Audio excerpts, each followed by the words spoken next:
Breathe पर सांस भरेंगे, छोड़ेंगे। एक बार ओम का उच्चारण, तत्पश्चात प्रार्थना या प्रतिज्ञा दोहराएंगे मेरे साथ।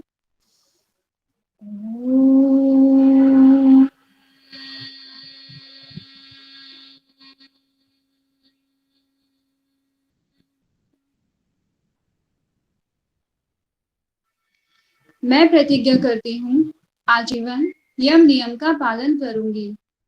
मैं प्रतिज्ञा करती हूँ फर्स्ट अटेम्प्ट में नेटोल जेआरएफ एग्जाम क्लियर करूंगी।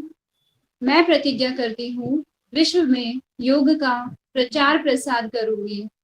मेरी संकल्प शक्ति सुदृढ़ है, पवित्र है, आबाद्य है। ओम ओम ओम।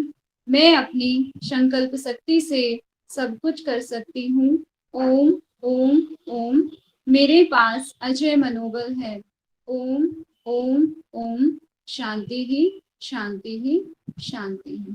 दोनों हाथों की नमस्कार मुद्रा और संकल्प लेंगे और खुद से संकल्प करना है, खुद से प्रण करना है कि आज आप जो भी अध्ययन करें उसको पूरी तरह एकाग्रता के साथ कॉन्शियसली आपको पढ़ना है, सुनना है और उसको याद रखना है। धीरे से पाम्स को रब करते हुए अपनी आईज पर और वापस आ जाएंगे। Welcome to all for today class. चलिए स्टार्ट करते हैं, जहां तक कल पढ़ा था उससे आगे से।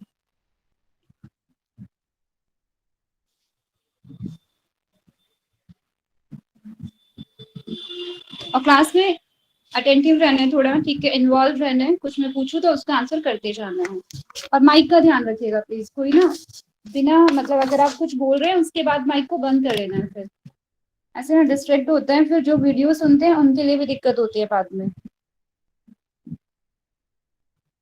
आप लोग सभी समझदार हैं तो ध्यान रखना इन चीजों का। स्क्रीन विजिबल है, बता देंगे। माइक अनम्यूट करके, ठीक है, क्योंकि मैसेज नहीं देखते होंगे। ठीक है जी, चलिए थोड़ा सा रिवीजन करा देती हूँ मैं। मेन जो था इस चैप्टर में, हमने चैप्टर कल देखा था अध्यापन विधियां, टीचिंग मेथड्स। इसके जो घटक होते हैं, कंपोनेंट्स होते हैं, 6 होते हैं जो कि मेन है बिल्कुल, जिनके ऊपर आधारित होती है टीचिंग, अध्यापन या हम शिक्षण जिसको कह सकते हैं। जो शिक्षा होती है या जो एकेडमिक एजुकेशन होती है वो 6 कंपोनेंट्स के ऊपर टिकी होती है या आधारित होती है।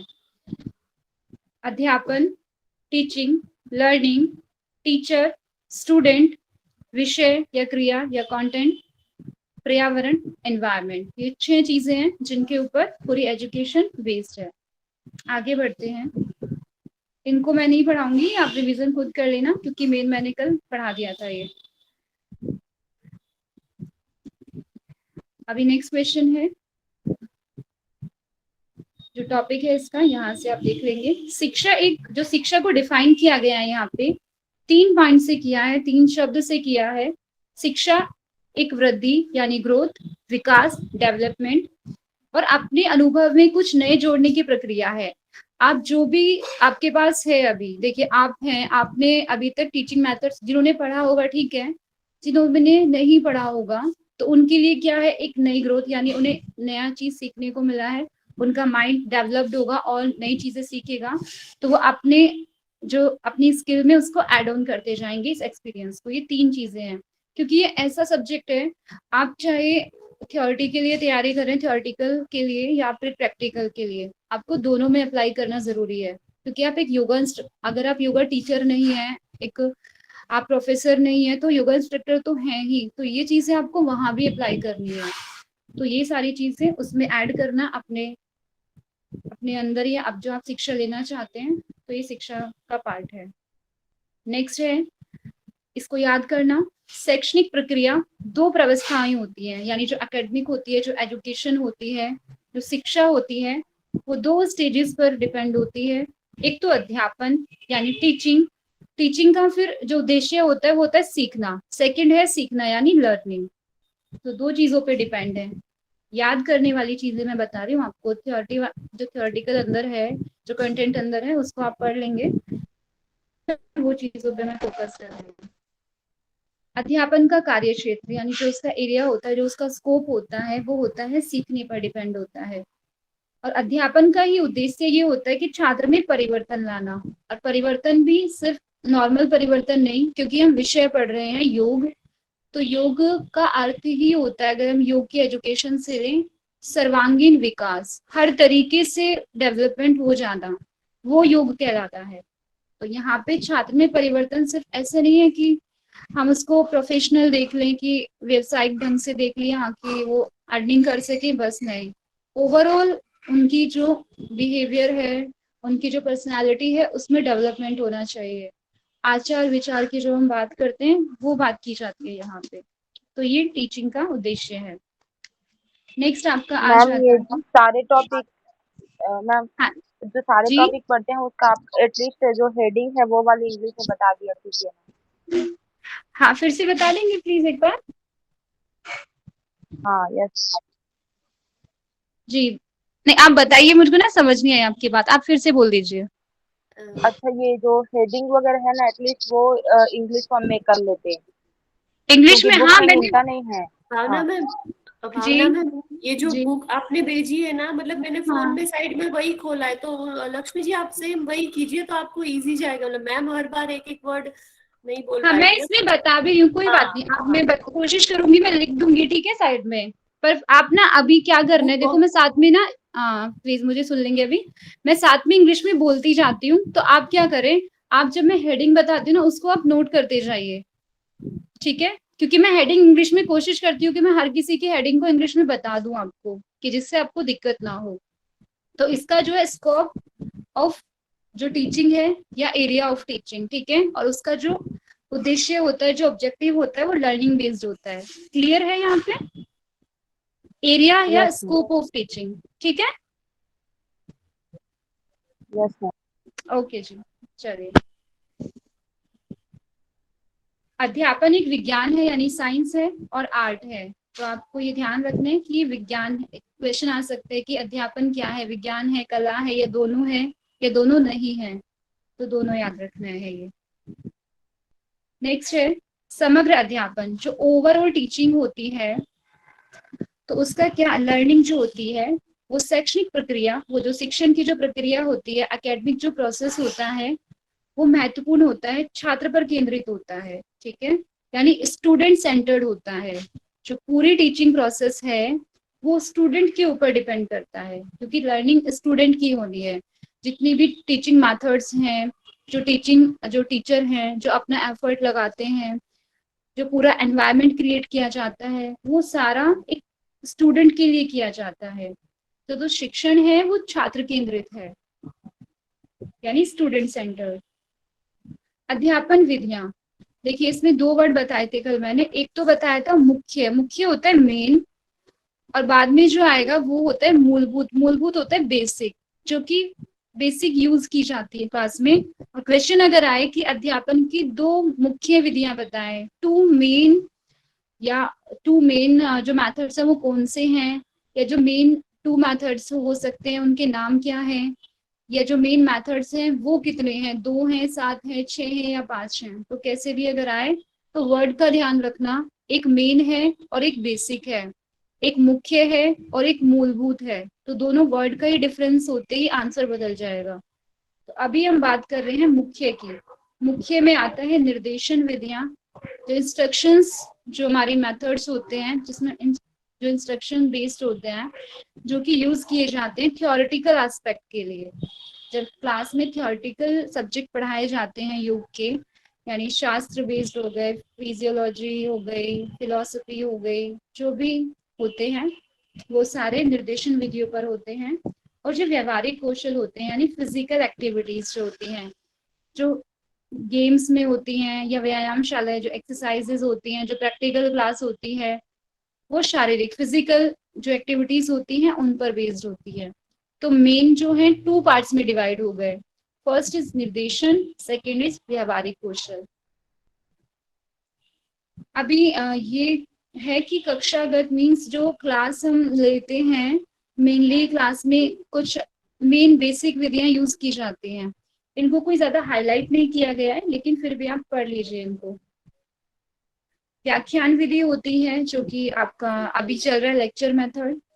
सेस वर्क पार्ट होता है, रेसिटेशन होता है, प्रोजेक्ट वर्क होता है, लेबोरेटरी जो विधि होती है उसके अकॉर्डिंग भी चीजें सीखी जाती हैं। अभी ने कोई नाटक कोई दे दिया, कोई प्ले करा दिया, उसके बेस पर सिखा देते हैं बच्चों को, या समूह चर्चा या ग्रुप डिस्कशन।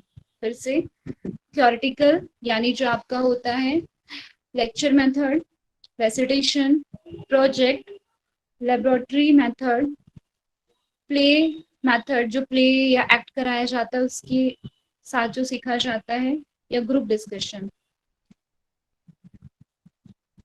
नेक्स्ट बढ़ते हैं, ये आया हुआ क्वेश्चन है, कल भी बताया था मैंने। पारंपरिक रूप से यानी अगर हम ट्रेडिशनल देखें पुराने आधार पर, तो सफल अध्यापन जो सक्सेसफुल टीचिंग है उसके दो मेन पार्ट हैं। दो मेन पार्ट हैं, अध्यापक केंद्रित भी होना चाहिए और छात्र केंद्रित भी होना चाहिए। अभी आपने लास्ट क्वेश्चन देखा था कि जो शिक्षण है, जो टीचिंग है, वो स्टूडेंट पर बेस्ड होती है। ठीक है, क्वेश्चन में बस डिफरेंस समझना।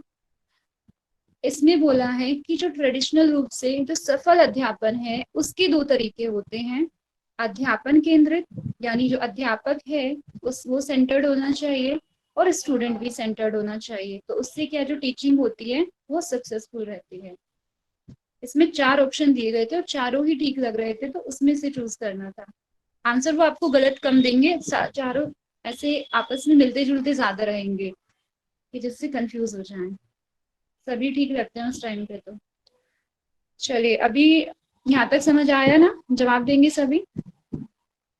जी मैम।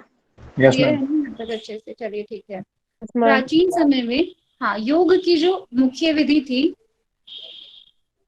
इंसाइंट बोला है, ठीक है, पुराने टाइम में जो योग की मुख्य विधि थी वो भी अध्यापक केंद्रित थी। कैसे थी वो भी? योग की भी, क्योंकि हम योग सब्जेक्ट पढ़ रहे हैं, तो जो पुराने टाइम पे योग कराया जाता था वो टीचर सेंटर्ड था। कैसे था बताएंगे? Teacher centred. हाँ, योग की विधि, योग का मेथड जो था योग सिखाने का। आधुनिक समय में वैज्ञानिक विचारधारा पर ध्यान केंद्रित करते हुए वही अब चीज हो गई है छात्र केंद्रित यानी स्टूडेंट सेंटर्ड हो गई है।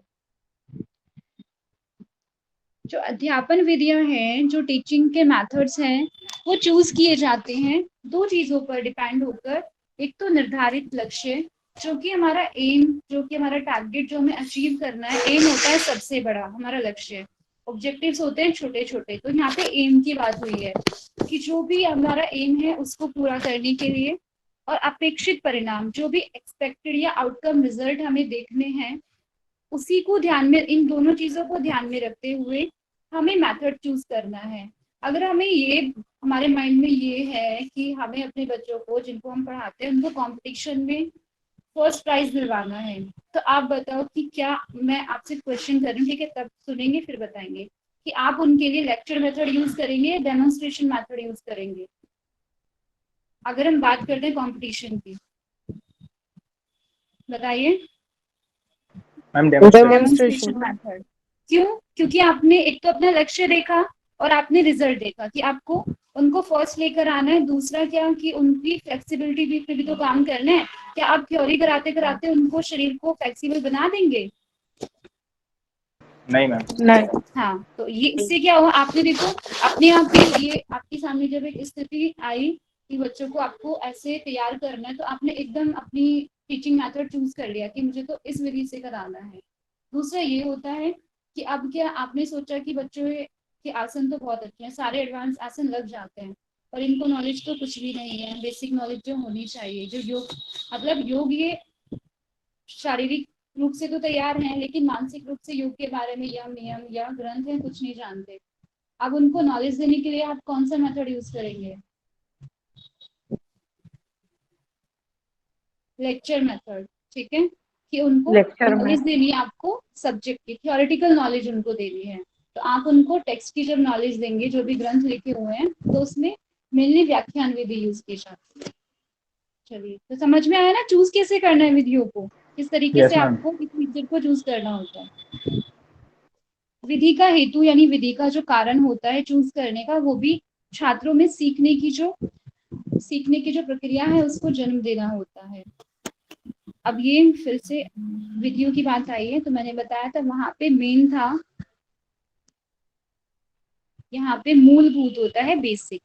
तो बेसिक है, बेसिकली हम 7 मेथड्स यूज करते हैं अध्यापन टीचिंग में, लेकिन मेन है वो 2 कैटेगरी में ही डिवाइड है। अब उसके बाद जो थ्योरेटिकल और प्रैक्टिकल है उसके अकॉर्डिंग हम चूज कर लेते हैं अलग अलग। इसमें भी व्याख्यान विधि लेक्चर मेथड होता है, निर्देशन अनुक्रिया विधि जो होती है रिस्पॉन्स टू इंस्ट्रक्शन मेथड, ठीक है, उसमें रिस्पॉन्स करते हैं छात्र और टीचर द्वारा इंस्ट्रक्शंस दिए जाते हैं।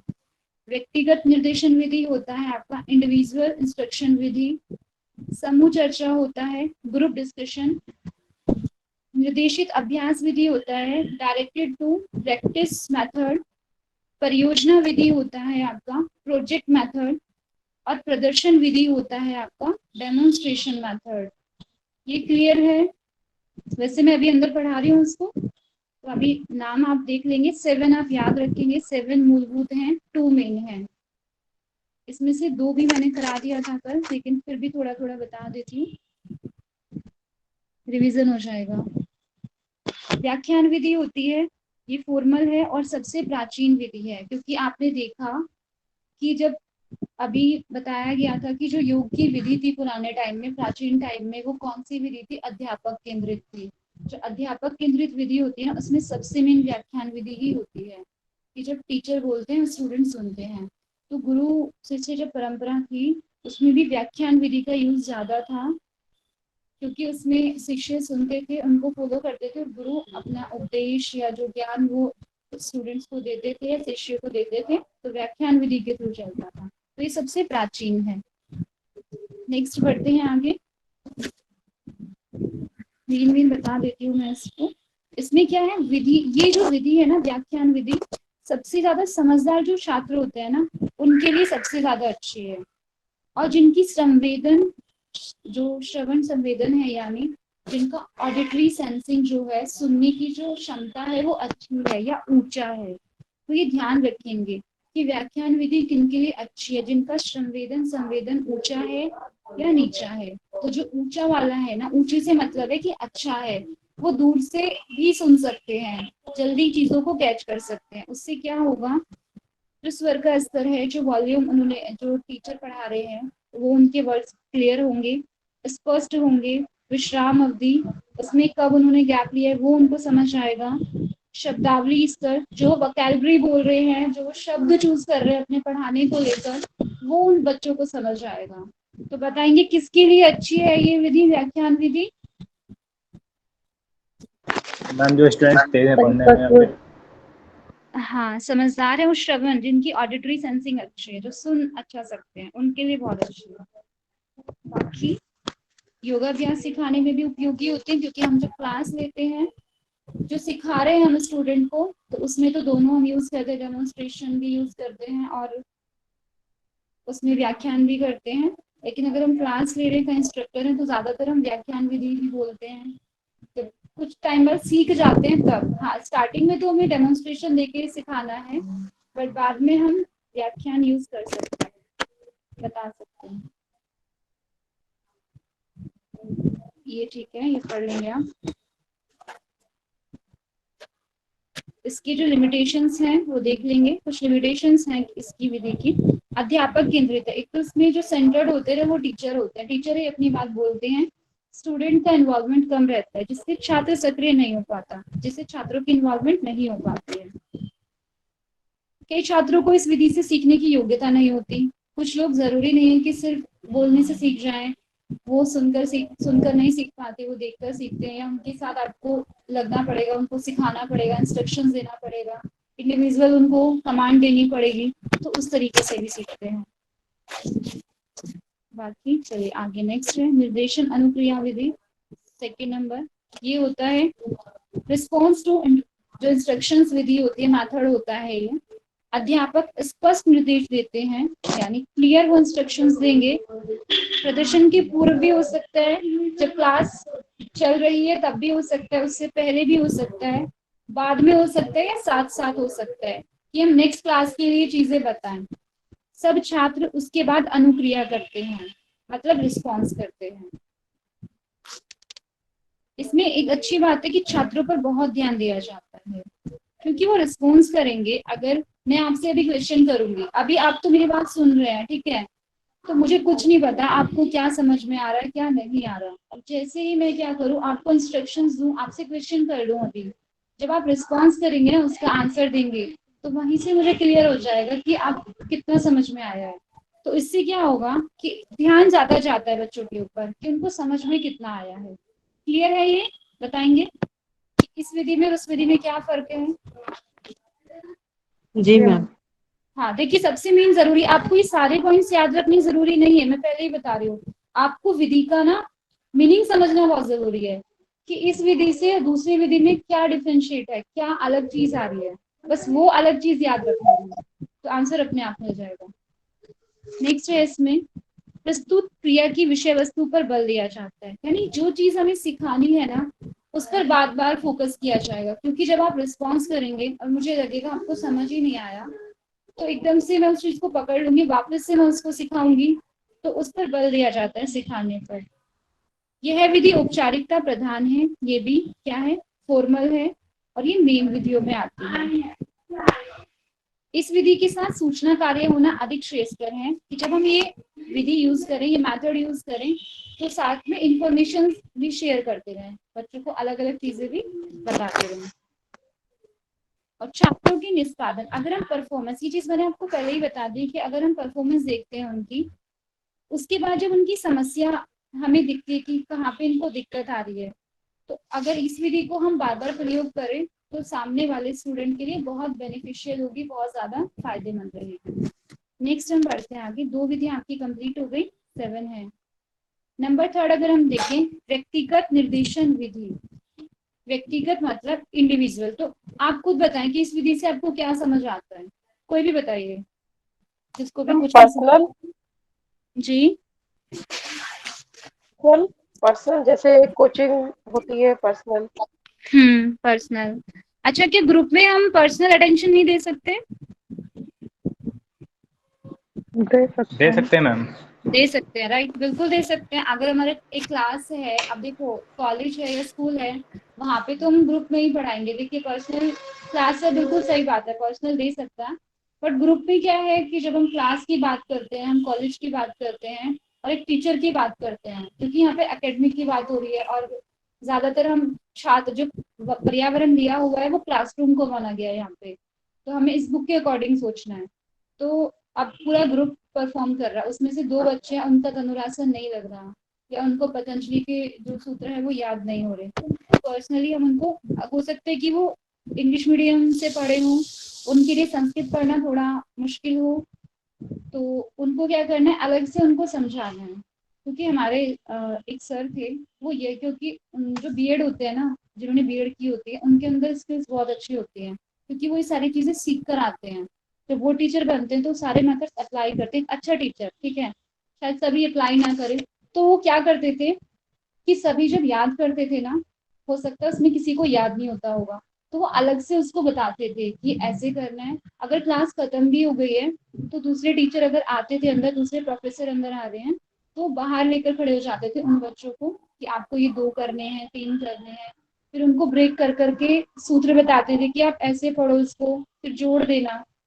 तो इससे क्या होता है कि क्लास में भी उनको पर्सनल अटेंशन मिल गई, और जिससे क्या हुआ, उनके अंदर ग्रोथ आनी स्टार्ट हो जाती है। तो वही ये है, समझ में आया एग्जाम्पल से थोड़ा कि कैसे इसमें बच्चे को मोटिवेट किया जाता है सीखने को लेकर?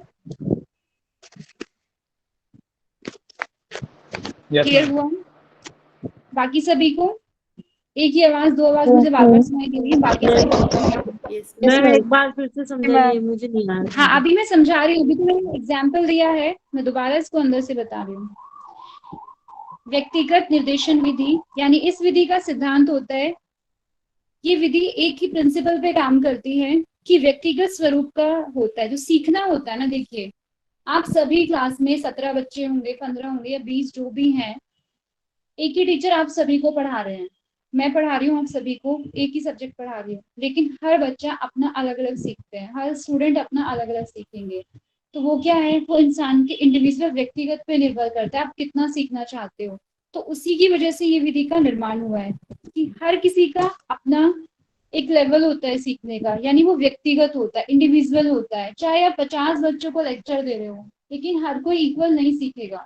और फर्स्ट आने वाला बच्चा भी उसी टीचर से पढ़ रहे होते हैं, और फेल जो होते हैं वो भी उसी टीचर से पढ़ रहे होते हैं, क्योंकि जो सीखना है वो व्यक्तिगत है। तो आप क्या सीख रहे हैं वो आप पे डिपेंड कर रहा है। नेक्स्ट पॉइंट है इसका, इस विधि में प्रयास किया जाता है कि समूह में भी, समूह होता है यानी ग्रुप है, एक ग्रुप है, उसमें भी विविध माध्यमों द्वारा व्यक्तिगत भेद का ध्यान रखा जाए। मतलब कि ग्रुप है, उस ग्रुप में एक टीचर को क्या करना है, अच्छा टीचर कौन होंगे कि बहुत एक ग्रुप है लेकिन उसमें वो सब स्टूडेंट्स को जानते हैं, हर किसी की एबिलिटी, सीखने की योग्यता, क्षमता अलग अलग होती है, तो उसको ध्यान में रखते हुए उनको अलग अलग माध्यम से पढ़ाना है। अगर किसी को एक साथ 10 चीजें याद होती हैं तो उनको 10 देना है, किसी को अगर 2 याद हो रही है तो उनको 2 देना है। तो ऐसा, क्योंकि ऐसा नहीं है कि सारे बच्चों की क्षमता एक जैसी है, तो टीचर पे डिपेंड करेगा कि वो कौन सी विधि से किसको क्या सिखाएंगे। तो इसमें हर एक इंडिविजुअल का ध्यान रखते हुए हमें मेथड यूज करने हैं, उनको सिखाना है। क्लियर है? और ये समूह की बात की गई है, समूह में, अलग से इंडिविजुअल नहीं बोला, ग्रुप में बात की गई है। क्लियर हुआ अभी जिनको नहीं था? जी मैम। Yes ma'am. नेक्स्ट है समूह चर्चा विधि। ये आप सभी इससे परिचित हैं, सभी जानते हैं, यूज टू है इसकी ग्रुप में अभी, क्योंकि आप खुद ग्रुप में अभी पढ़ रहे हो। अभी मैं अगर कोई टॉपिक दूं किसी भी चीज पे, क्वेश्चन आंसर अभी हम करते हैं, तो ग्रुप में आप आंसर करेंगे या डिस्कशन करेंगे। तो इसमें होता क्या है, किसी समस्या का हल ढूंढने के लिए यह एक शैक्षणिक तकनीक है। कोई टॉपिक लिया, अब उसको एक टॉपिक दे दिया, क्लास में डिवाइड कर दिया, 15-15 बच्चों को अलग अलग टॉपिक दे दिया। एक टॉपिक है कि आपको उसके बारे में चीजें ढूंढ के निकालनी है, तो वो एक आपको प्रॉब्लम, एक समस्या या एक टॉपिक दे दिया गया है। अब उसके बारे में अपने व्यूज इकट्ठे करने हैं, या हो सकता है वो डिबेट का टॉपिक हो कि आपको उसके फेवर या अगेंस्ट में बोलना है, या जैसा भी है। तो उसमें क्या होता है, हम जो चीज हमें दी गई है उसकी समस्या का हल निकालते हैं। इस विधि के व्यक्तिगत और सामूहिक दोनों मूल्य हैं। देखिए, ये इंडिविजुअल भी काम करती है और ग्रुप में भी काम करती है। और इसका एक और फायदा है, आपकी खुद की ग्रोथ तो होनी है पर्सनल, ठीक है, लेकिन आपकी जो एक क्या है, इससे एक और फायदा होता है, हम सामाजिक, मतलब समाज में हम कैसे एडजस्ट हो, लोगों के अलग अलग व्यूज होते हैं। जब हम ग्रुप में एक दूसरे से सहमत करते हैं तो हम समाज में भी, तो सोशल लाइफ भी हमारी, हम एडजस्टमेंट सीखते हैं। तो इसका एक ये भी महत्व होता है। इस विधि से व्यक्ति अपने को दूसरों के समक्ष अभिव्यक्त करना, यानी अपनी बात को हम दूसरों के सामने कैसे रखें और दूसरे की बात को भी हम सुने, ठीक है, और उसके बीच का एक जो हल है वो निकालें। सोशली बहुत हेल्प करता है ग्रुप में अगर हम डिस्कशन करते हैं। आपको इंडिविजुअल टॉपिक दिया तो आप कर लोगे, अभी बात हुई कि 15 बच्चों में करना है, तो वहां पे सबके अलग अलग व्यूज आएंगे, आपको सबको सुनना भी पड़ेगा। और आपकी बात जरूरी नहीं है कि आपकी बात ठीक हो उसी को लिया जाए, उस 15 में से आपको बीच का एक मिड पॉइंट लेना पड़ेगा। अन्य लोगों के प्रति सहनशील बनाना, मतलब दूसरों के प्रति थोड़ा सेंसिटिव कि दूसरों को भी सुना जाए। समस्या पर विवेकपूर्ण चिंतन करना, कि कोई भी अगर आपके सामने कोई भी प्रॉब्लम है उसको पेशेंस के साथ, धैर्यता के साथ, विवेक के साथ सुनना है कि योग्यता में सुधार लाता है। तो ग्रुप डिस्कशन बहुत हेल्पफुल होता है हमें सोशली, हमें एडजस्ट होने में। इस विधि में प्रभावशीलता नेता की परिचर्चा करवाने की योग्यता पर निर्भर करती है। मतलब कि जो ग्रुप का लीडर होता है ना, मेन उस पर डिपेंड करता है कि वो कैसे रिप्रेजेंट कर रहे हैं चीजों को। ये ध्यान रखेंगे कि किस विधि की प्रभावशीलता नेता उसके लीडर पर डिपेंड करती है। तो जो समूह चर्चा विधि है ना, आप बताएंगे किस पर डिपेंड, कौन सी विधि पर डिपेंड करती है? नेता की जो, नेता का महत्व है समूह चर्चा यानी ग्रुप डिस्कशन जो मेथड होता है, उस पे जो आपका लीडर बना देंगे ना अपने, वो कैसे रिप्रेजेंट कर रहे हैं, क्या उनकी योग्यताएं हैं आपको परिचर्चा करवाने की, या कैसे वो डिस्कशन कराते हैं आपका, तो वो उनके ऊपर डिपेंड करता है। छात्रों में सहभाग और नेतृत्व की दक्षता विकसित होने तक अध्यापक को नेतृत्व का कार्य करना चाहिए। यानी जो टीचर हैं, सहभाग होता है डिवीजन, यानी जब तक बच्चों में, तब तक हमें उनको डायरेक्ट करना है, जब तक उनको इंस्ट्रक्शंस देने, जब तक कि उनमें खुद को क्या करना, डिवीजन करने का, अपनी बातों को रखने का या दूसरों के साथ सहमति करने का दक्षता यानी खुद के अंदर ऐसी एफिशिएंसी ना आ जाए तब तक उसको कराते रहना है। तो ये टीचर के ऊपर डिपेंड करता है।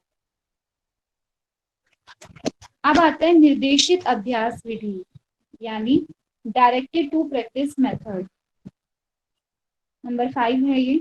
चुने हुए यौगिक अभ्यासों के अतिरिक्त या आपने कुछ अभ्यास चुन रखे हैं कि कपालभाति कराना है, उद्यान बंद कराना है, ताड़ आसन कराना है, उनको करा दिया, ठीक है। उसके अतिरिक्त उसके अलावा असाइनमेंट देना, ठीक है, विद्यालय से अलग जो स्कूल टाइम है, जो कॉलेज टाइम है, उसके अलावा भी जो होमवर्क देना है, जो टास्क देना है, छात्रों में कौशल और दक्षता का स्तर सुधारने के लिए, मतलब स्टूडेंट्स की स्किल को डेवलप करने के लिए ये चीजें हमें करानी है। छात्रों को कक्षा के बाहर अभ्यास कराने में प्रोत्साहित करना चाहिए। मतलब क्या होता है कि उनका जो स्किल्स बढ़े उसके लिए क्या करना है कि वो क्लास में तो प्रैक्टिस कर रहे हैं लेकिन क्लास के बाहर भी अपने आप को रिप्रेजेंट करें और बाद में अध्यापक द्वारा उनकी जांच करना यानी उनका इंस्पेक्शन करना और उसके बाद उनकी जो गलतियां हैं, गलतियों से उनको ऐसा नहीं डीमोटिवेट नहीं करना है, वो गलतियां निकाल के कि आगे वो और प्रैक्टिस बढ़ा सके उसके लिए उनको और मोटिवेट कर देना है। और इस विधि की जो सफलता, ये ध्यान रखना है, ये वाला इंपॉर्टेंट है, लगता है मुझे, आ भी सकता है नहीं भी, तो उसको पढ़ लेंगे कि कौन सी विधि ऐसी है जिसका जो प्रभाव है या जिसकी प्रेरणा है वो टीचर और स्टूडेंट के रिलेशन, उनका जो आपस का रिलेशन है, जो म्यूचुअल अंडरस्टैंडिंग है, उस पर निर्भर करती है। तो वो है निर्देशित अभ्यास विधि। इसमें टीचर स्टूडेंट का जितना अच्छा रिलेशन रहेगा ना, सब इस विधि की सफलता छात्रों की प्रेरणा, जो उनका मोटिवेशन है, और अध्यापक से जो रिश्ता है, सौहार्द, रैपोर्ट होता है, उनकी म्यूचुअल अंडरस्टैंडिंग, उनका रिलेशन कैसा है स्टूडेंट टीचर का, उस पर निर्भर करती है। अगर स्टूडेंट टीचर का रिलेशन अच्छा है तो वो अपने आप ही जो टीचर बोलेंगे उस बात को मानेंगे, सुनेंगे और उनको लगेगा कि हाँ अगर वो बोल रहे हैं तो जरूर उनके फायदे के लिए कुछ बोल रहे हैं, तो वो उस चीज को आगे टास्क को एक्सेप्ट करेंगे। अगर रिलेशन अच्छा नहीं है, उनको लगेगा कि ये तो ऐसे ही बोलते रहते हैं कुछ भी, हमें होमवर्क करना ही नहीं है, तो नहीं हो पाएगा फिर ऐसे। तो इसका जो सारी डिपेंड करता है इसका रिजल्ट इस विधि का, वो टीचर और स्टूडेंट के ऊपर, दोनों का रिलेशन कैसा है उस पर डिपेंड करता है। परियोजना विधि। परियोजना विधि होती है कक्षा में सीखी हुई बातों को क्रियान्वित करने में समर्थ बनाना, इस विधि का उद्देश्य है। आपने जो भी सीखा अब उसको क्या करना है, उसको आगे आपको परफॉर्म करना है, आगे उसको अप्लाई करना है। क्रियान्वित होता है आगे उसको अप्लाई कर देना, उसको शुरू करना उसके रिजल्ट के लिए। कैसे करना है, निर्धारित समय अवधि कम हो तब सीखे हुए अभ्यासों की पुस्तिका बनाना। मतलब आपने जो भी पढ़ा उसके नोट्स बना लिए या फिर आपने उससे रिलेटेड क्या किया, कुछ रिव्यू कर लिया, जो कुछ टेक्स्ट हैं उनको और पढ़ लिया। यौगिक अभ्यासों की मॉडल्स बनाए आपने, उनको रिप्रेजेंट किया, कुछ मॉडल्स बना के, हो सकता है मॉडल्स में आप जो टीचिंग लेसन प्लान है वो आप तैयार करें कि आपको पास अगर 30 मिनट का टाइम है, इसमें पढ़ाया जाएगा आगे अभी कि 30 मिनट्स का टाइम है तो आपको क्या बनाना चाहिए, 45 मिनट्स है तो आपको क्या कराना है, तो वो स्किल आपके अंदर होनी चाहिए। तो वो कब होगा, जब हम इस पर काम करेंगे। ये आपका परियोजना यानी जो प्रोजेक्ट मेथड है उसमें आता है। दूसरा ये कि संगोष्ठी, जो सेमिनार होती है कॉलेजेस में, कन्वेंशंस होते हैं और कॉम्पिटिशन्स होते हैं, उनमें निरीक्षण, मतलब उनमें आपको पार्ट लेना है, उसमें आपको जाना है। ऐसा नहीं है कि आप आज कॉलेज में सेमिनार है तो अटेंड नहीं किया, क्योंकि हम जितने लोगों की बातें सुनते हैं ना कुछ एड ऑन होता जाता है उसमें। आप एक ही टॉपिक को, अष्टांग योग ले लीजिए, आप 10 लोगों को सुनेंगे तो 10 बातें आपको अलग अलग मिलेंगी, क्योंकि हर किसी का व्यू अलग है, हर किसी के टीचर्स अलग हैं, वो अलग अलग जगह से सीख के आते हैं, तो आपको कुछ और मिल जाएगा। विख्यात योगा केंद्र यानी जो अच्छे, जिनका नाम है, जैसे DSUV हो गया, एस्यासा है, बिहार स्कूल ऑफ मुंगेर है, केवल्य धाम है, और यहाँ पे दिल्ली में है मोरारजी देसाई नेशनल इंस्टीट्यूट है।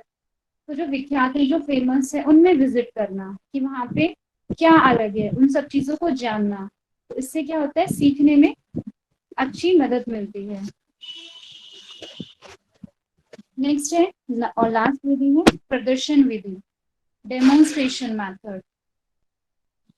स्पर्धा रहित विधि है, एक तो नॉन कॉम्पिटेटिव है ये, कौशल तथा आकृति पर बल देते हुए क्रियान्वित होती है। जो स्किल है और पोस्टर्स है ये उस पर काम करती है। कक्षा में अध्यापन गठन को समझाते हुए और सार्वजनिक प्रदर्शन करने मात्र हेतु प्रयुक्त होती है।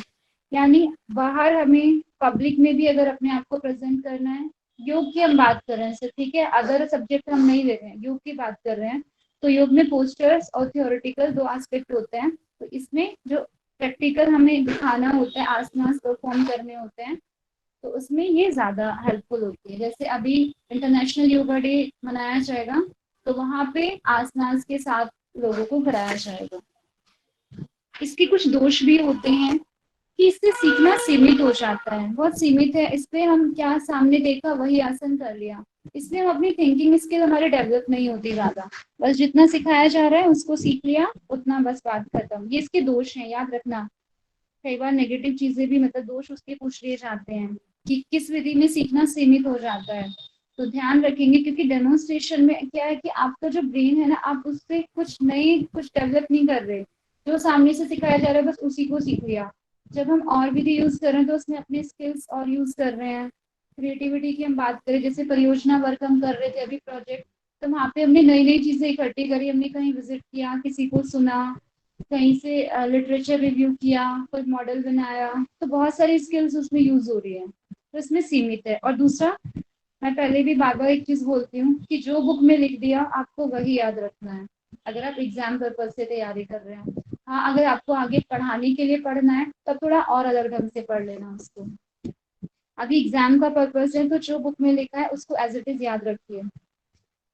नए कौशल उत्पन्न करने की अपेक्षा छात्रों में विद्यमान गुणों का ही उपयोग करती है। वही बात जो मैंने बोली कि नई स्किल डेवलप नहीं होती, जो स्टूडेंट के अंदर विद्यमान है चीजें, हो सकती उनकी बैक बेंडिंग है अच्छी, उसी बैक बेंडिंग पे और आसन लगाए जा रहे हैं, ठीक है, तो उसमें नई और स्किल्स डेवलप नहीं होती हैं।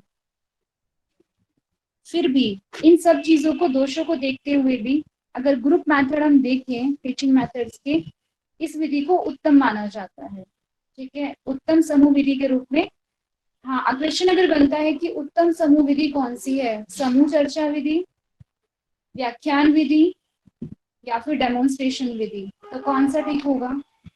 लेक्चर मेथड, डेमोन्स्ट्रेशन मेथड, या group discussion method, which one is right? Demonstration. Demonstration.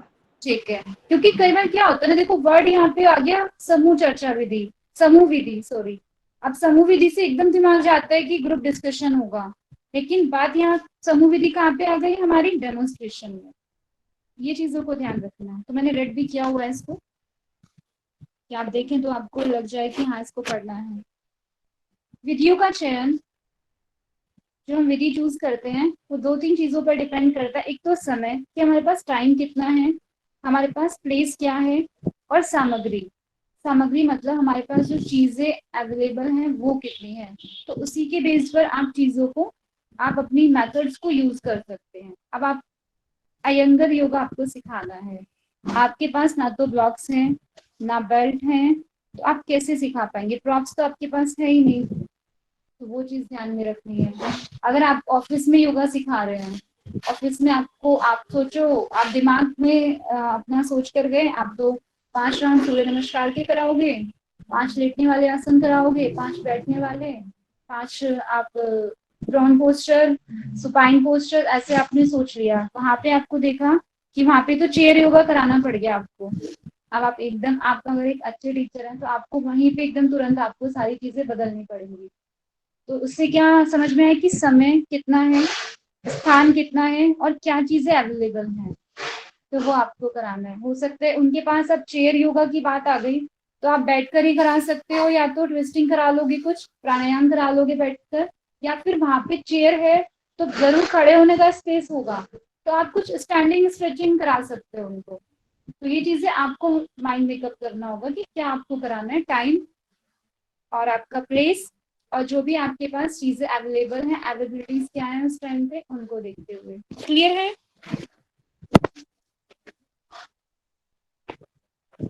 आवाज नहीं आई किसी की मुझे? क्लियर है यहाँ तक? जी मैम। ओके सर, ठीक है। अध्यापक जो है विशिष्ट विधि को विद्यमान परिस्थिति में उपयोग करने का कौशल होना आवश्यक है। ठीक है, इसको पढ़ लेंगे, इतना कोई इंपॉर्टेंट नहीं है, वही बात रिपीट है कि जो चीजें अकॉर्डिंग टू सिचुएशंस टाइम आपको जो टीचर है उनको विधि यूज करना आना चाहिए, ये इम्पोर्टेंट है। आपको मैंने स्टार्टिंग में एक चीज बताई थी, जो योग है उसको दो परिप्रेक्ष्य में देखा जाता है। क्या क्या है वो? साध्य और साधन। साध्य और साधन। जो साध्य साधन है और उसका साधन। मतलब क्या था? साधन का मतलब तरीका। हाँ, तरीका। तो देखिए तरीके में क्या आ जाती है हमारे मेथड्स। तरीके में क्या आ गई हमारी विधियां, जो मेथड्स हमारे यूज हो रहे हैं ना, क्योंकि पूरा ये बुक जो है वो टीचिंग मेथड्स के ऊपर डिपेंड करती है कि कैसे सीखना है, कैसे सिखाना है, कैसे रिजल्ट लेके आना है। तो जो विधि है, यो हमारा जो लक्ष्य है वो योग है, और योग को पाने की ये सारी विधियां हैं। तो विधि को सदा साधन समझना है, इसको लक्ष्य कभी नहीं समझना। हमें विधियों को, विधि हमारा सिर्फ एक मीडियम है योग को पाने के लिए, और जो पाना है हमें योग है, और ये उसका एक मेथड है। तो विधि एक साधन है, लक्ष्य नहीं। ये लाइन याद रखना आप, क्योंकि आपने शुरू में भी पढ़ी है। तरीका बदल गया, बात वही है बस। विधि से व्यक्तिगत भेद का ध्यान रखकर छात्रों में सृजनशीलता, जो क्रिएटिविटी है, और स्वतंत्र रूप से सोचने को प्रोत्साहन मिलना चाहिए। ऐसी विधि यूज करें इंडिविजुअल का ध्यान रखते हुए कि जो स्टूडेंट में क्रिएटिविटी को डेवलप करे और उनकी थिंकिंग स्किल को डेवलप करे, और वो भी इंडिपेंडेंटली वो अपना सोच सके। ऐसा नहीं कि वो किसी की थॉट्स को लेकर बता रहे हैं आपको, अपना खुद का सोचें, अपनी स्किल्स यूज करें। ये आपका 7 मेथड्स यहाँ पे कंप्लीट हुए हैं। अब इस चैप्टर का लास्ट टॉपिक ये है विधि को प्रभावित करने वाले घटक। यहाँ तक क्लियर है विधियां जो पढ़ी आपने? ठीक है यस मैम, क्लियर। जी। अभी इस चैप्टर का लास्ट जो टॉपिक है वो है विधि को प्रभावित करने वाले घटक। कि कोई भी जो मेथड है आपके, कुछ फैक्टर्स ऐसे 5 बताए गए हैं, ठीक है, कि उसको अच्छा भी बना सकते हैं और उसको वो गड़बड़ भी कर सकते हैं। डिपेंड करता है कि वो जो 5 फैक्टर हैं वो कैसे यूज किए जा रहे हैं। आप पढ़ते हैं इनको। पहला है आपका विषय वस्तु। विषय वस्तु होता है कंटेंट, ठीक है, जो आपको सिखाना है। जैसे अभी आपकी विषय वस्तु है टीचिंग मेथड्स बुक, आपकी विषय वस्तु थी जो आपने दोपहर में पढ़ा योग बीज, सिद्ध सिद्धांत पद्धति। तो जो आपको पढ़ना है, पहले की पृष्ठभूमि और छात्रों के अनुभव। दूसरा है कि आप अगर फर्स्ट सेमेस्टर में आए हैं एमए के, तो हो सकता है या तो आप बीए योग करके आए हैं, या हो सकता है आपकी जो बीएससी हो जो कि साइंस में हो, योग में ना हो सकता है आपकी सिंपल बीए हो, इकोनॉमिक्स से हो, इंग्लिश से हो। तो क्या आप उतना ही समझ पाओगे जितना एक बीए योग करके आया है वो स्टूडेंट समझ सकता है? बताइए, आप खुद बताइए। No ma'am. No ma'am. हाँ, आप कम समझोगे ना थोड़ा। तो क्या हुआ कि आपका बेस क्या है और आपके एक्सपीरियंस क्या है, उसके आधार पर थोड़ी चीजें होती हैं। अध्यापक, आपको पढ़ाने वाले कौन है? अब पता चला कि जो आपके टीचर हैं तो वो एनाटॉमी फिजियोलॉजी के, उनको सब्जेक्ट दे दिया पढ़ाने के लिए कि उनका वो बेस नहीं है, ठीक है। आप उनको सब्जेक्ट दे दिया गया है कि आप ना आज श्वेता उपनिषद पढ़ा के आ जाओ क्लास में, दूसरा टीचर नहीं है। तो क्या वो आपको उस तरीके से समझा पाएंगे कि जो शास्त्रों के टीचर है वो समझा सकते हैं? क्लियर होगा आपको? नहीं ना, क्योंकि वो तो एनाटॉमी के टीचर है, उनका स्ट्रॉन्ग एरिया वही नहीं। वाला है। हाँ, बहुत टीचर्स होते हैं कि उनका ओवरऑल कमांड अच्छी होती है, लेकिन सभी नहीं होते। सुविधाएं, सुविधाएं क्या आपकी जो मैं अभी बात कर रही थी स्थान की, एनवायरनमेंट की, वो सारा इसमें आ जाएगा। वैज्ञानिक सिद्धांत, जो आप प्रिंसिपल्स हैं, साइंटिफिक प्रिंसिपल्स, उनको आपको कितना आप उनको समझते हैं। आगे बढ़ते हैं। विषय वस्तु। विषय वस्तु अध्यापन विधि विषय के स्वरूप पर निर्भर करती है कि जो आप सीखना चाहते हैं उसके ऊपर डिपेंड करती है, या जो आपको सब्जेक्ट दिया गया है, जो आपको कंटेंट दिया गया है। व्यवहारिक विषय और सैद्धांतिक, यानी जो फिजिकल एक्टिविटीज वाले हैं और जो थियोरेटिकल हैं। अध्यापन विधि से भिन्न भिन्न विधि अपनानी पड़ती है। अगर आप, अच्छा एक बात बताएं, आप खुद बताना मुझे। सैद्धांतिक विषय यानी थियोरेटिकल आपको सब्जेक्ट पढ़ाना है, और आपको टीचर, आपके एचओडी सर बोले हैं आपके टीचर को आप डेमोन्स्ट्रेशन मेथड से उपनिषद पढ़ा दो, तो क्या पॉसिबल है? No ma'am. नहीं नो है? मैम। No, ma'am. हाँ, तो मतलब अलग अलग दोनों चीजों को देखते हुए अलग अलग आपको विधि चूज करना है, इसमें यही है विषय वस्तु में। अब एक्सपीरियंस की जैसे बात की, जो कि मैंने आपको बताया, प्रीवियस बैकग्राउंड आपके एक्सपीरियंसेस क्या हैं उस पर डिपेंड करता है। अगर आप बीए के स्टूडेंट योग के रहे हैं तो आपको थोड़ा सा एडवांस पढ़ाया जाएगा तो चलेगा, लेकिन अगर उस क्लास में 50 स्टूडेंट हैं और 30 बच्चे आपके मॉडर्न एजुकेशन से निकल के आए हैं और 20 बच्चे गुरुकुल से निकल के आए हैं, तो दोनों को बैलेंस करना बहुत जरूरी हो जाएगा। ऐसा नहीं है कि आप बिल्कुल अपना संस्कृत भाषा में पढ़ा रहे हैं और उन 30 बच्चों को कुछ समझ नहीं आ रहा, तो आपको खुद को मॉडिफाई करना पड़ेगा, आपको टीचर को खुद में चेंज लाना पड़ेगा। जिन्होंने मूलभूत कौशल पर अधिकार प्राप्त नहीं किया है उन्हें क्रमिक कौशल नहीं सिखाए जाते, यानी जिन बच्चों का बेस ही क्लियर नहीं है आप उनको कैसे प्रोग्रेस करा सकते हो, तो वो पॉसिबल नहीं है। तो ये सारी चीजें इफेक्ट डालती हैं।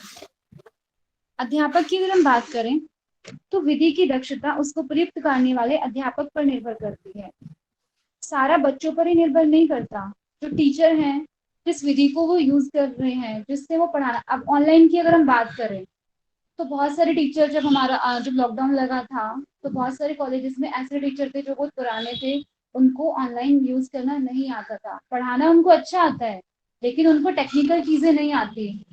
तो आपके एक्सपीरियंसेस रहे होंगे, तो आप कुछ बताएं कि आपको समझ में आती थी चीजें उस हिसाब से जिस हिसाब से ऑफलाइन में समझ आई होंगी आपको? ऐसी प्रॉब्लम आप लोगों ने भी फेस की होगी। बताइए कोई अपना एक्सपीरियंस इस चीज को लेके, था या नहीं ऐसा? Yes ma'am. मतलब बहुत सारे टीचर ऐसे होते हैं कि जिनको पढ़ाना तो अच्छा आता है लेकिन जिस विधि से वो पढ़ाना चाहते हैं, जिस मेथड को वो चूज करना चाहते हैं, उनको वो नहीं आता। तो वहां पे भी क्या होता है कि उस सब्जेक्ट की जो इफेक्टिवनेस है ना वो कम हो जाती है, उसका इफेक्ट कम पड़ने लगता है। अभी जैसे हम पेन की बात करें, ठीक है, यहाँ पे अगर मैं पेन यूज करती हूँ आपके सामने तो क्या होगा कि आपको एकदम फोकस हो जाएगा कि यहाँ पे ये वाली लाइन पढ़ाई जा रही है। अगर मैं इसको हटा दूं और आपका ध्यान बीच में कोई कॉल आ गया या किसी ने बुला लिया और मैंने कुछ आपको टिक नहीं किया हुआ, तो आप वापस जब आओगे ना आपको ढूंढना पड़ेगा वापस से किस लाइन में आपको जाना है। तो वो सारी चीजें ना इफेक्ट करती हैं, कॉन्सेंट्रेशन पर इफेक्ट डालती है।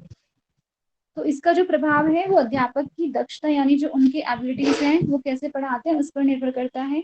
विधि स्वयं में कभी अच्छी बुरी नहीं होती। ध्यान रखना कि जो मेथड यूज कर रहे हैं वो ना अच्छा है ना बुरा है, वो डिपेंड करता है एक अध्यापक के ऊपर कि वो उसको कितना अच्छा बना रहा है। लेक्चर मेथड कभी बुरा नहीं होता, वो सामने वाले के ऊपर डिपेंड करता है कि वो उसको कितना अच्छा बनाए कि सामने वाला उसको अच्छे से सुनना चाहे। तो विधि अच्छी बुरी नहीं होती है। और अध्यापक में कुछ गुण होते हैं, यहाँ पे ना टीचिंग में जो अध्यापक जो होते हैं उनके कुछ गुण बताए गए हैं कि एक अच्छे टीचर की क्या क्वालिटीज होती हैं। तो इसको देख लेना, ये सिर्फ स्टेप बाय स्टेप उनको बताया है कि ये गुण होने चाहिए उनके अंदर। फर्स्ट है संचार। एक तो कम्युनिकेशन अच्छा होना चाहिए, कम्युनिकेशन के प्रति रुचि, यानी जो भी आप पढ़ा रहे हो वो बच्चों को समझ में आना चाहिए। अब आप बताओ कि यहाँ पे दिल्ली में टीचर है, ठीक है, एक गुरुकुल में टीचर है और वो टीचर तो हैं उनको आती फ्रेंच है, तो क्या वो बच्चों को समझा पाएंगे? No ma'am. गुरुकुल में संस्कृत पढ़ाना, फ्रेंच उनको No, नहीं ma'am. समझा पाएंगे ना। तो कम्युनिकेशन अच्छा होना चाहिए। अध्यापन कार्य के प्रति प्रेम होना चाहिए। जो पढ़ा, आप टीचर हैं तो उनको टीचिंग में इंटरेस्ट होना चाहिए।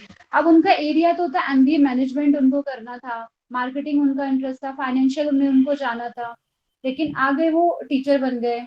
मतलब किसी एंगल से कुछ ऐसा चीज हुई कि बन गए वो टीचर। अब क्या होगा कि इंटरेस्ट उनका वहां है, पढ़ाने आ गए हैं, लेकिन वहां पे वो चीजें उतनी ज्यादा इफेक्टिव होगी नहीं।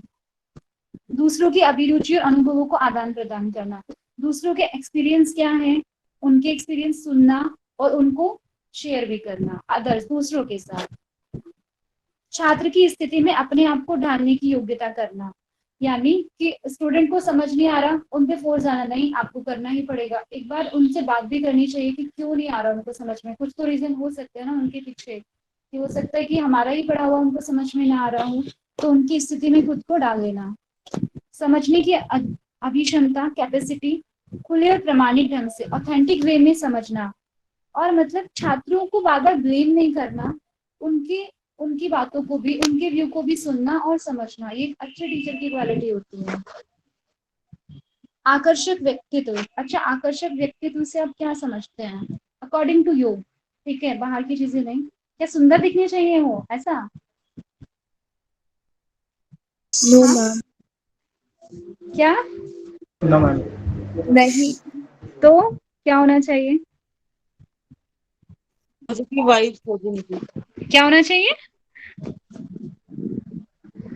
Positive vibes. पॉजिटिव वाइब्स, हाँ, वेरी गुड। और मैम उनकी टेक्निक अच्छी होनी चाहिए पढ़ाने की, हाँ, जैसे स्किल अच्छी प्रैक्टिकल होनी करवाने चाहिए तो। सिखाने की, बिल्कुल। Yes, ma'am. तो मतलब आकर्षक व्यक्तित्व, उनकी अट्रैक्टिव पर्सनालिटी, यानी उनका आचार विचार, कहते हैं ना कि उनका जो बच्चे उनको फॉलो करें कि हाँ हमें ऐसा ही टीचर बनना है, वो उनके क्या कहते हैं कि उनके पीछे जो उनके आचरण को फॉलो करने वाले, वो होता है अट्रैक्टिव पर्सनालिटी। गुड वाइब्स होती है कि उनकी जो चीजें हैं वो इतनी स्ट्रांग होनी चाहिए, उनकी साधना इतनी अच्छी होनी चाहिए, या उनका एरिया इतना अच्छा होना चाहिए जिसको पढ़ाते हैं कि जब बच्चे उसको सुने तो उससे प्रभावित हो, उससे उनको मोटिवेशन मिले, प्रेरणा मिले।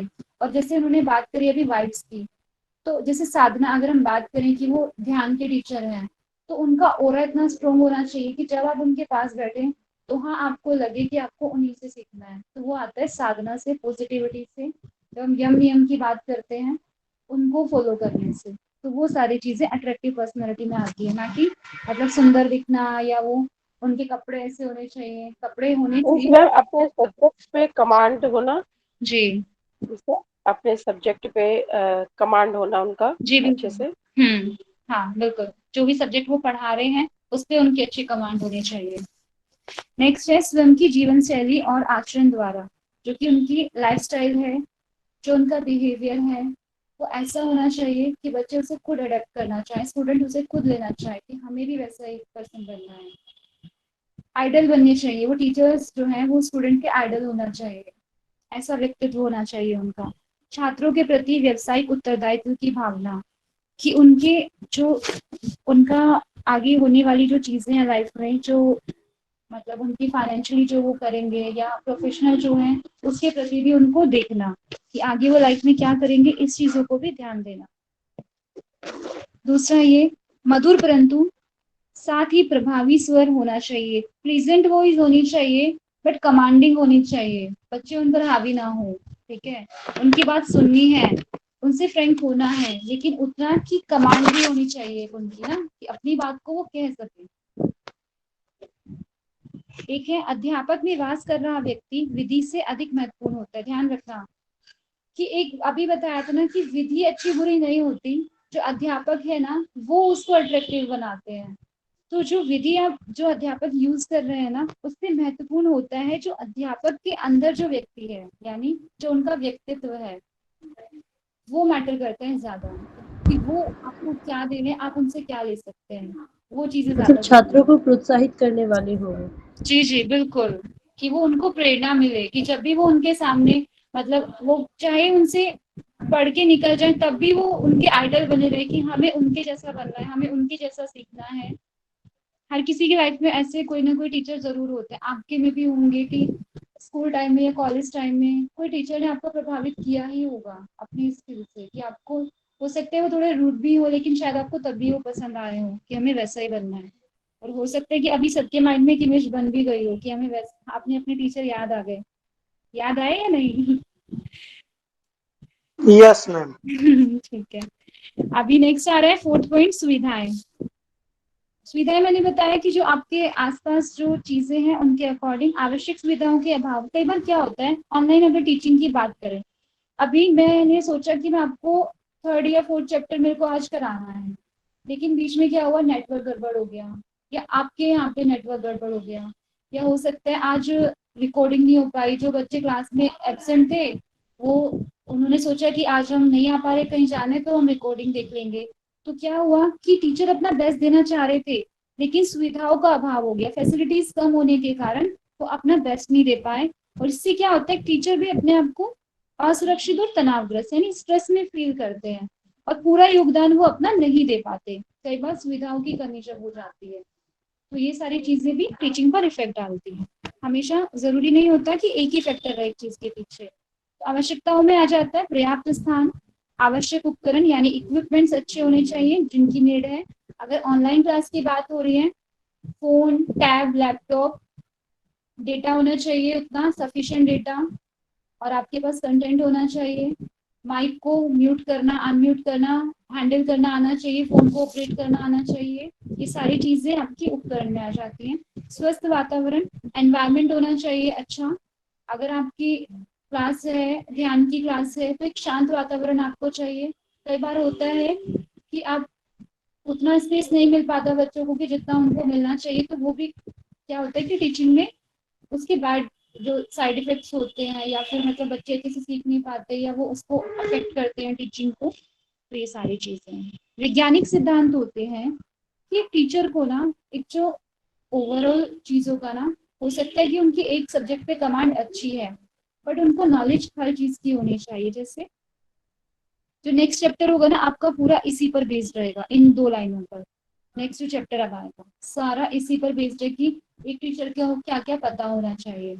तो फर्स्ट है शरीर रचना। शरीर रचना में आ जाता है आपका कि जो आपकी एनाटॉमी, ठीक है, बना कैसे है शरीर, क्रिया विज्ञान जो फिजियोलॉजी है उसकी, साइकोलॉजी है, शास्त्रों का अध्ययन करना, और योग के बारे में आपको ये सिद्धांत जो है वो पता होनी चाहिए। ठीक है, कि ये सारी चीजें होती क्या है।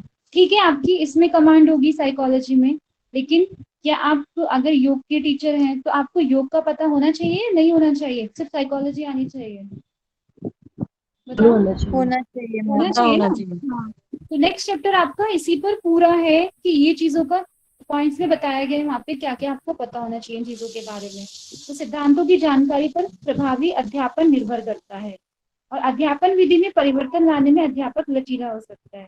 कि जब हम देखेंगे मनोविज्ञान हमें पता होगा, अब हमने देखा हम पढ़ा तो अच्छा रहे हैं लेकिन कुछ बच्चे पढ़ नहीं पा रहे, तो अगर हमें साइकोलॉजी की हमें नॉलेज होगी तो हम उनको डाइवर्ट करने में, उनको समझने में कि क्यों नहीं पढ़ पा रहे, हम अच्छे से आप उनकी हेल्प कर पाएंगे। अगर हम शास्त्र पढ़ा रहे हैं, अगर हमें एनाटॉमी फिजियोलॉजी पता है, तो थोड़ा हम उन चीजों को ऐड कर पाएंगे उसमें कि कैसे आसन की अगर हम बात कर रहे हैं कि पश्चिमोत्तान आसन है, वो कैसे हमारे जो इंटरनल ऑर्गन्स होते हैं उन पे इफेक्ट डालता है, कैसे हमारा पैंक्रियाज में इफेक्ट आता है उस पर, कैसे हमारा डाइजेशन इम्प्रूव होता है उससे, कैसे जो हमारे एंजाइम्स हैं वो ज्यादा सिक्रेशन उनका बढ़ जाता है।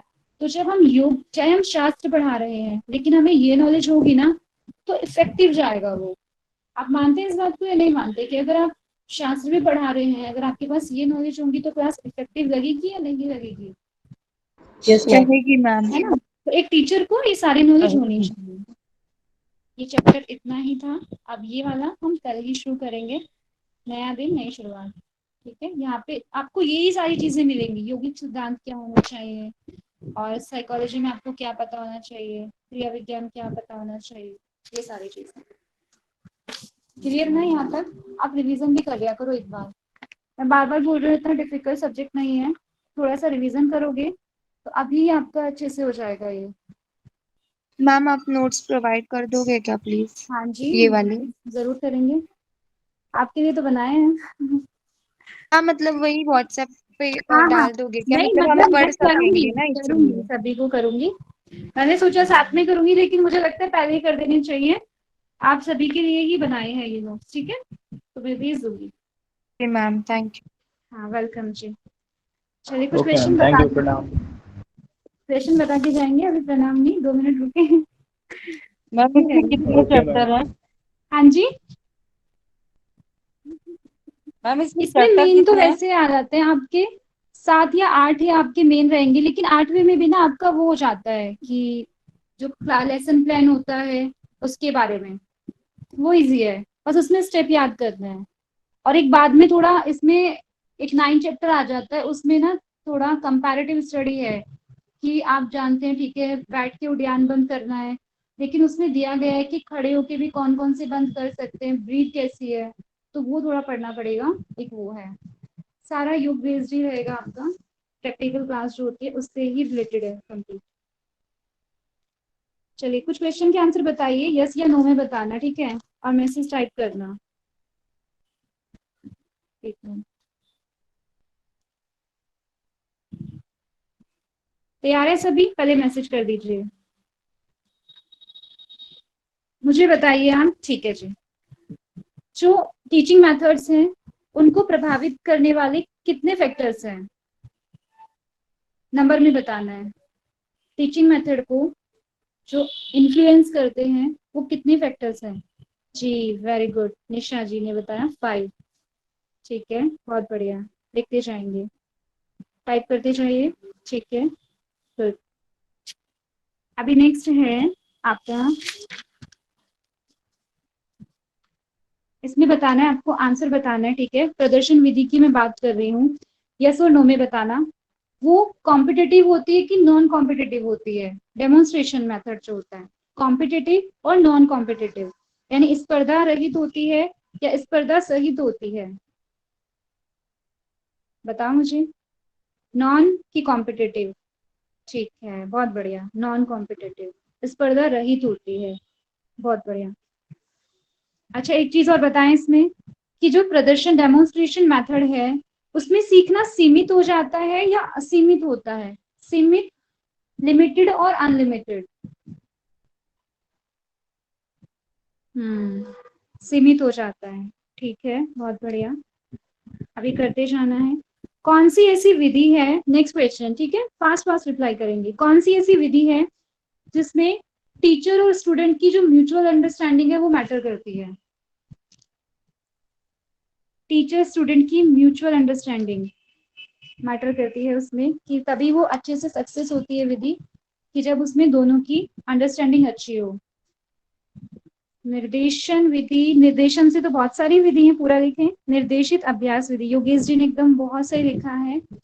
डायरेक्टेड टू प्रैक्टिस मेथड, निर्देशित अभ्यास विधि, जी बहुत बढ़िया, ऐसे ही आंसर करते जाना है।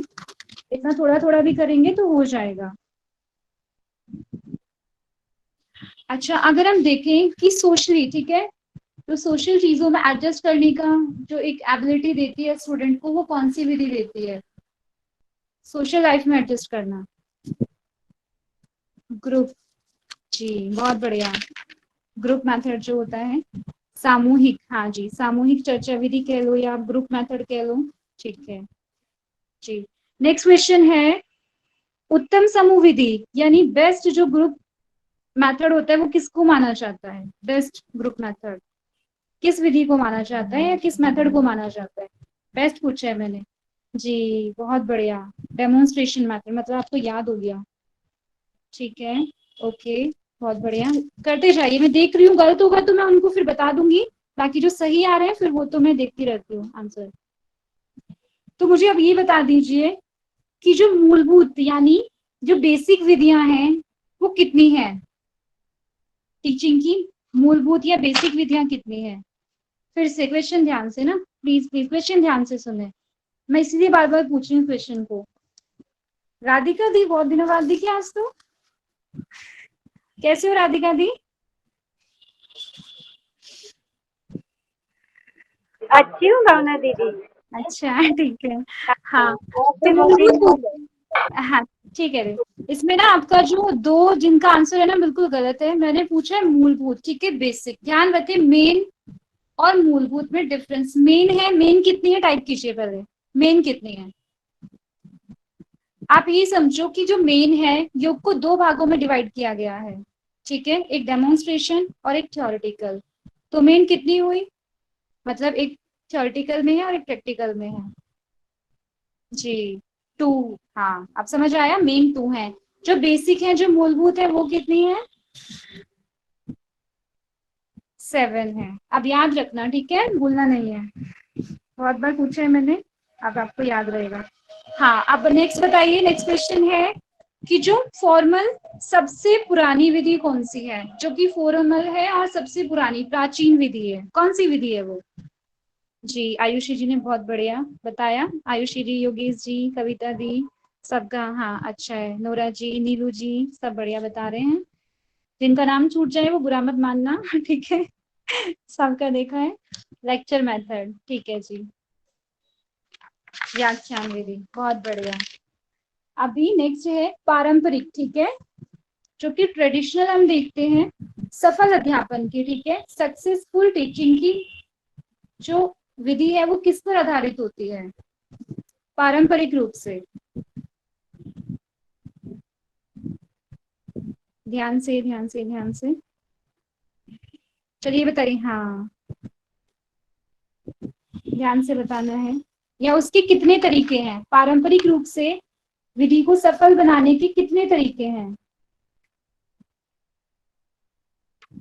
दो हैं, कौन कौन से हैं? Teacher and student centred. हाँ, देखो मैं फिर से बोल रही हूँ, ध्यान से सुनना ना, कंफ्यूजन हो जाते हैं यहाँ पे। अगर हम प्राचीन देखें, योग की जो विधि थी, सब योग को अपनाते थे, वो अध्यापक केंद्रित थी। लेकिन अगर हम देखें सफल अध्यापन के लिए दो तरीके बताए हैं, एक टीचर और एक स्टूडेंट सेंटर जो है, ठीक है। और योग को जो पढ़ाने की पारंपरिक विधि थी, योग के लिए कौन सी ज्यादा यूज की जाती थी? सिर्फ योग की बात कर रही हूँ मैं, ठीक है। टीचर सेंटर्ड, वेरी गुड, एकदम परफेक्ट, बहुत बढ़िया, ये बिल्कुल सही बताया आपने। अब नेक्स्ट मुझे बताएं, शैक्षणिक प्रक्रिया यानी जो टीचिंग है या जो शिक्षण है, जो एकेडमिक है, उसके कितने स्टेजेस हैं? किस पर, दो चीजों पर बेस्ड रहता है वो, कौन कौन सी वो दो चीज है? कौन कौन सी वो दो चीजें? दो मैंने बता दिया, कौन कौन सी है वो दो चीजें जिस पर शिक्षण बेस्ड रहता है? उसकी जो अवस्थाएं, जो स्टेजेस हैं, यस, टीचिंग और लर्निंग। बहुत सही, आपको तो सारा ही याद हो गया है, एकदम सब चीजें याद कर रहे हैं आप लोगों ने, ठीक है। अभी मुझे बताएं कि अध्यापन जो विधियां हैं उसके कंपोनेंट्स कितने हैं, कितने घटक हैं, ठीक है, जिससे वो पूरी प्रक्रिया पूरी होती है, घटक कितने हैं? अब बस वर्ड्स का खेल है, ठीक है, कहीं पे अवस्थाएं हैं, कहीं पे घटक है। 6, एकदम बढ़िया, 6 है, 7 तो नहीं है? 5? नहीं नहीं नहीं, 5 से तो निराश कर दिया निशा जी। 6 है, 6 वापस लिखो निशा जी। अच्छा, मुझे कोई बता दीजिए 6 कौन कौन से हैं? फटाफट से अपने आप माइक अनम्यूट कर दीजिए जिसको आता है, सबका रिवीजन हो जाएगा। जल्दी जल्दी, किसको, कौन बताएंगे? Teaching, learning, teacher, student, subject and बहुत एनवायरनमेंट। बढ़िया, एकदम सही। हिंदी में बता देती हूँ मैं, अध्यापन, अधिगम यानी सीखना, अध्यापक, छात्र जो छात्र होता है, विषय या पर्यावरण, ये आपका हो जाता है टीचिंग के फैक्टर। चले अब यहीं पे आज की कक्षा का हम समापन करते हैं, शांति पाठ करते हैं। और ऐसे याद रखो, इतना पढ़ोगे तो ठीक है, हो जाएगा आराम से। और पॉजिटिव पॉजिटिव रहना, एग्जाम आने तक ना स्ट्रेस मत ले लेना, बस जितना पढ़ रहे हो पढ़ते जाओ, बाकी देखा जाएगा। या वेलकम। चलिए शांति मंत्र हम करते हैं, आंखें बंद कर लीजिए, डीपली इनहेल, एक्सहेल। ओम सर्वे भवन्तु सुखिनः, सर्वे सन्तु निरामया, सर्वे भद्राणि पश्यन्तु, मा कश्चित् दुःखभाग् भवेत्। ओम शांतिः शांतिः शांतिः। हाथों की नमस्कार मुद्रा। आज के दिन के लिए ईश्वर को धन्यवाद दें। हंसते रहें, मुस्कुराते रहें और शांत रहना, बिल्कुल स्ट्रेस नहीं लेना बिल्कुल भी। धीरे से आंखों पर हाथ रखेंगे और धीरे से वापस आ जाएंगे। धन्यवाद सभी का। Thank you ma'am.